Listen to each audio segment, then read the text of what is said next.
let's talk about the difference between good and bad matcha. So it all really comes down to quality, and for today's video I have a culinary or low grade matcha, which is about half the price of the ceremonial grade or high quality matcha that I drink on the daily. Starting off with color, you can tell straight away there's a pretty stark difference between the colors of the powder. So with the low quality matcha, it's a little bit more dull, kind of leans yellow and brown. It's definitely not as vibrant as the ceremonial grade matcha.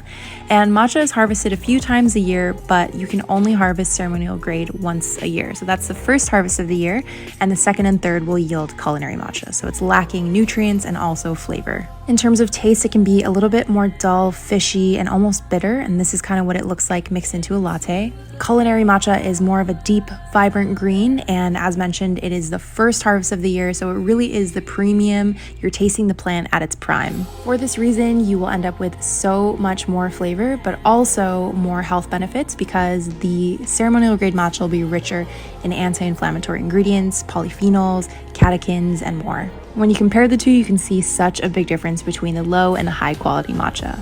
So if you ask me, good matcha is always worth the investment. You will have a much better experience, trust me.